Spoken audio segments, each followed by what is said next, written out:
오늘 하루 유난히 스스로에게 말이 많았던 날은 아니었나요? 그 정도로는 부족해. 이것밖에 못했어?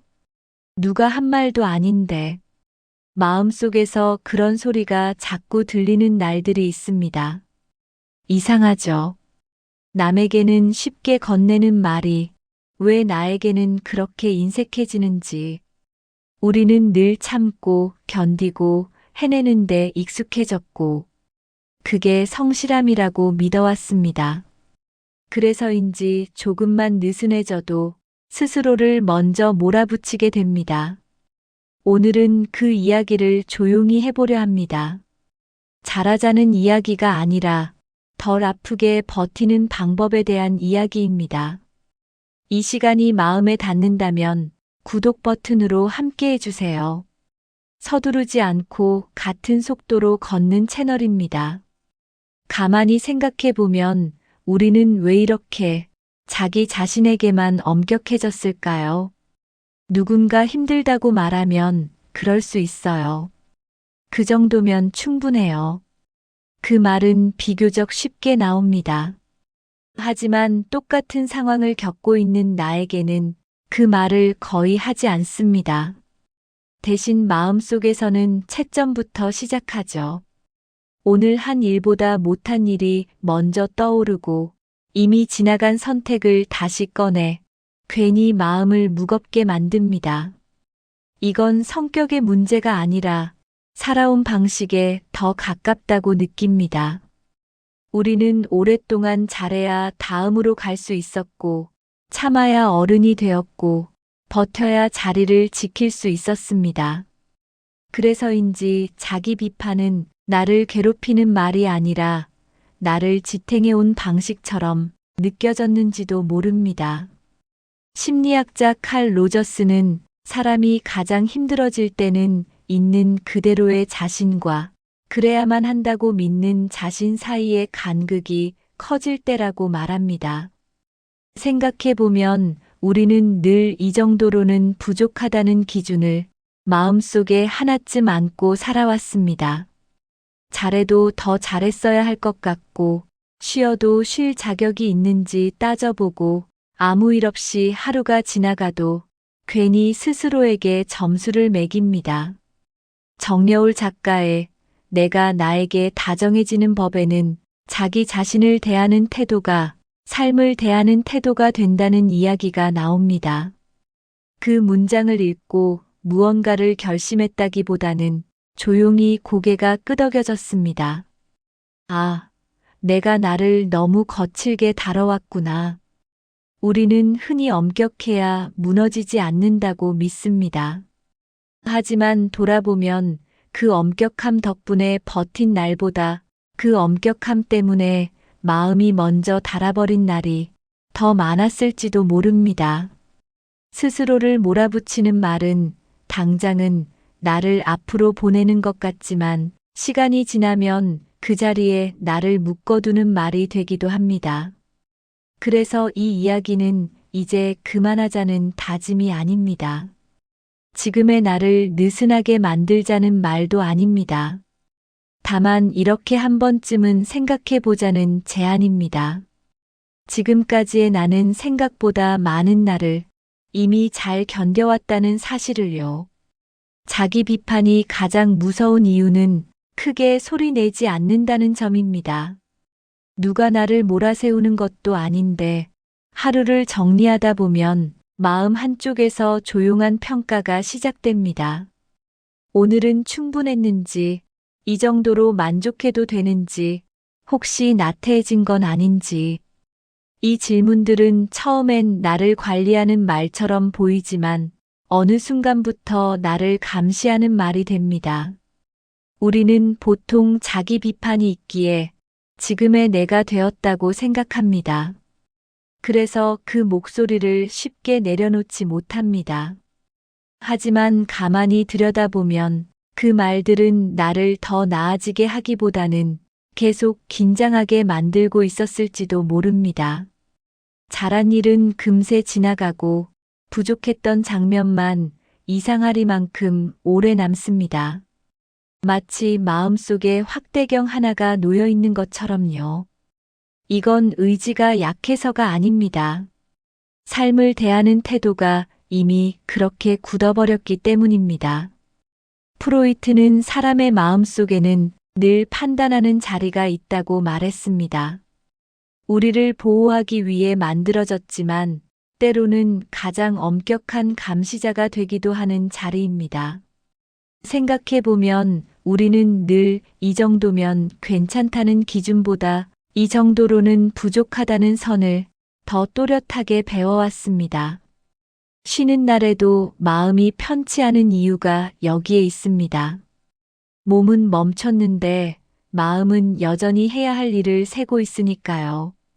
그래서 아무 일도 없었던 하루가 가끔은 더 피곤하게 느껴집니다. 성과가 없다는 이유로 스스로를 설득해야 하니까요. 정여울 작가의 내가 나에게 다정해지는 법을 읽으며 인상 깊었던 점은 위로의 문장보다 기준에 대한 이야기였습니다. 자기 자신에게 어떤 태도를 취하고 있는지가 삶 전체를 결정한다는 관점이었죠. 그 말을 곱씹다 보니 문득 이런 생각이 들었습니다. 나는 나에게 항상 감독의 자리로만 서 있었구나. 응원하는 사람도 아니고, 함께 걷는 동행도 아니고, 늘 평가표를 들고 있는 존재로요. 그래서 조금만 속도가 느려져도 괜히 불안해졌고, 쉬어도 마음 한켠이 편치 않았던 겁니다. 자기 비판은 처음엔 나를 단련시켰을지 모르지만 오래 지속되면 삶을 단단하게 만드는 대신 마음을 마르게 합니다. 잘 살고 싶은 마음이 어느 순간부터 잘못 살고 있지는 않은지 계속 확인하는 일로 바뀌는 거죠. 그래서 우리는 자주 스스로에게 묻습니다. 이 정도면 괜찮은 걸까? 하지만 그 질문에 대답하는 방식은 배운 적이 없습니다. 대신 더 잘해야 한다는 말만 오랫동안 들어왔을 뿐입니다. 자기 비판이 습관이 되면 삶은 늘 미완성처럼 느껴집니다. 무언가를 해냈어도 아직 부족한 상태로만 남아버립니다. 이쯤에서 한 번쯤은 방향을 바꿔볼 필요가 있습니다. 더 잘해보자는 결심이 아니라 지금의 나를 어떤 눈으로 바라볼 것인지에 대한 질문으로요. 엄격함이 아니라 정확함으로, 몰아붙임이 아니라 이해 쪽으로 말입니다.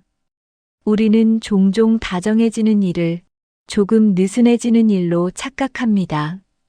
스스로를 봐주기 시작하면 어딘가 무너질 것 같고 긴장을 풀면 다시 돌아오기 어려울 것 같은 막연한 불안이 따라옵니다. 그래서 마음이 힘들어도 괜찮은 척하고 버거워도 조금만 더 참아보자고 말합니다. 그게 어른스러운 태도라고 오래 믿어왔기 때문입니다. 하지만 돌이켜보면 우리를 정말 지치게 했던 건 상황 자체라기보다 그 상황 속에서 나에게 건네던 말들이었습니다. 이 정도로 힘들어하면 안 되지. 이쯤은 견뎌야지. 다들 이렇게 사는 거야.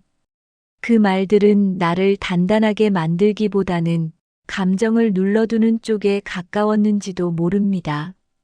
정여울 작가는 다정함을 나약함의 반대편에 두지 않습니다.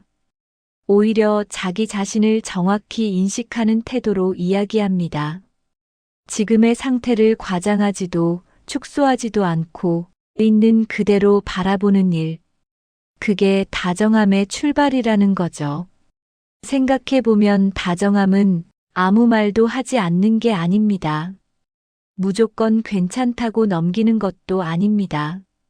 지금 많이 애썼구나. 여기까지 온 것도 쉬운 일은 아니었지. 이런 말들은 나를 멈추게 하기보다 오히려 다시 움직일 힘을 남겨줍니다. 우리는 보통 몰아붙여야 나아간다고 생각하지만 삶의 많은 순간은 오히려 숨을 고른 다음에 방향이 또렷해졌습니다.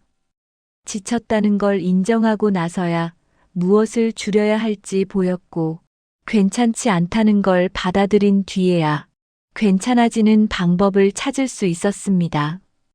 다정함은 속도를 늦추자는 말이 아닙니다. 지금의 속도가 나에게 맞는지 묻는 일에 더 가깝습니다.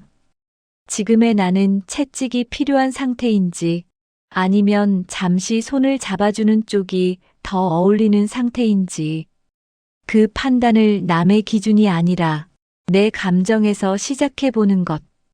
그게 다정함의 실체일지도 모릅니다. 그래서 다정해진다는 건 스스로를 풀어놓는 일이 아니라 오히려 삶을 오래 가져가기 위한 태도를 바꾸는 일입니다. 지금의 나를 조금 덜 몰아붙여도 삶이 무너지지 않는다는 걸 알아가는 과정 말입니다. 나를 몰아붙이지 않는다고 해서 삶의 태도가 크게 달라져야 하는 건 아닙니다. 대단한 결심도 필요 없고 생활을 전부 바꿀 이유도 없습니다. 오히려 아주 작은 기준 하나면 충분합니다. 그 기준은 오늘 나는 얼마나 잘했는가가 아니라 오늘 나는 나를 얼마나 혹사시켰는가에 조금 더 가까운 질문입니다. 하루를 돌아볼 때 우리는 늘 결과부터 봅니다. 해낸 일, 놓친 일, 미뤄진 일. 하지만 그 과정에서 내 마음이 어떤 상태였는지는 거의 묻지 않습니다. 그래서 어떤 날은 해야 할 일은 다 했는데도 마음이 유난히 거칠게 남아있고 어떤 날은 별다른 성과가 없어도 이상하게 숨이 편해지기도 합니다. 그 차이는 능력의 문제가 아니라 기준의 문제일 때가 많습니다. 예전에 나는 하루의 끝에서 늘 이렇게 스스로를 불러 세웠습니다. 이 정도로는 부족하지 않나? 좀 더 할 수 있었잖아. 그 말이 익숙해질수록 하루는 늘 미완성처럼 느껴졌고 아무리 애써도 마음은 다음 날로 밀려났습니다. 그러다 어느 순간 기준을 아주 조금 바꿔봤습니다. 잘했는지를 묻는 대신 오늘 나를 너무 몰아붙이지는 않았는지 그것만 돌아보기로요. 그날 하루가 완벽했는지는 중요하지 않았습니다. 대신 무리한 기대를 씌우지 않았는지, 쉬어야 할 때 억지로 버티게 하지는 않았는지, 그걸 살펴봤습니다. 신기하게도 그 기준을 갖고 나니 하루가 덜 날카로워졌습니다. 못한 일이 사라진 건 아닌데 그 일들이 나를 평가하는 기준이 되지는 않았습니다.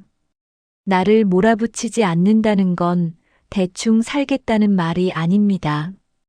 오히려 지금의 나를 정확히 보고 감당 가능한 만큼만 요구하겠다는 선언에 가깝습니다.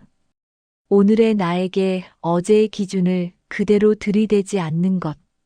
남의 속도를 내 하루에 얹지 않는 것. 그 정도면 충분히 삶을 존중하는 태도일지도 모릅니다. 기준이 바뀌면 하루의 표정도 달라집니다. 끝내지 못한 일보다 무사히 지나온 시간이 조금 더 또렷해집니다. 그리고 그때 비로소 이런 생각이 듭니다. 아, 오늘은 이 정도로도 괜찮았구나. 어쩌면 지금의 우리에게 가장 필요한 태도는 더 잘 살아보겠다는 다짐이 아니라 이미 살아낸 시간을 인정하는 일일지도 모릅니다. 앞으로 어떻게 해야 할지는 정보가 넘쳐나서 굳이 말하지 않아도 다들 알고 있습니다. 운동, 관리, 계획, 성취. 부족한 건 지식이 아니라 그걸 감당할 마음의 여유일 때가 많습니다. 그래서 우리는 자꾸 앞을 보면서도 속으로는 계속 뒤를 돌아봅니다. 이만하면 괜찮은지, 아직 더 애써야 하는 건 아닌지, 하지만 삶은 항상 준비가 끝난 다음에만 흘러가 주지는 않았습니다. 불안한 상태로 확신 없는 마음으로도 우리는 매일을 건너왔습니다. 그 시간을 생각해 보면 지금의 나는 이미 수없이 많은 순간을 넘어온 사람입니다. 그 사실 하나만으로도 조금은 느슨해져도 괜찮을 이유가 됩니다. 정여울 작가의 내가 나에게 다정해지는 법을 읽고 남은 건 새로운 결심이 아니라 하나의 기준이었습니다. 나는 앞으로 나를 대할 때 최소한 적대적인 사람으로는 서지 않겠다는 기준 말입니다. 잘하지 못한 날에도 완전히 등을 돌리지 않고 지친 상태의 나를 게으름으로 몰아가지 않는 태도, 그 정도의 다정함은 특별한 연습이 없어도 지금부터 바로 시작할 수 있습니다. 오늘 하루를 돌아보며 무엇을 더 했는지가 아니라 어디서 버텼는지를 하나쯤 떠올려 보는 것. 그것만으로도 하루는 조금 다른 표정을 갖게 됩니다. 요즘 당신은 스스로에게 어떤 말을 가장 자주 건네고 있나요? 혹시 그 말이 너무 차갑게 느껴졌다면 오늘만큼은 조금만 낮은 목소리로 다시 불러봐도 괜찮겠습니다. 이 이야기가 정답이 되지 않아도 괜찮습니다. 다만 당신 마음 어딘가에 기준 하나로 남았으면 합니다. 오늘의 나는 너무 몰아붙이지 않아도 이미 충분히 살아내고 있다는 기준으로요. 요즘 당신 마음에 가장 자주 떠오르는 생각은 무엇인지 댓글로 천천히 나눠주세요.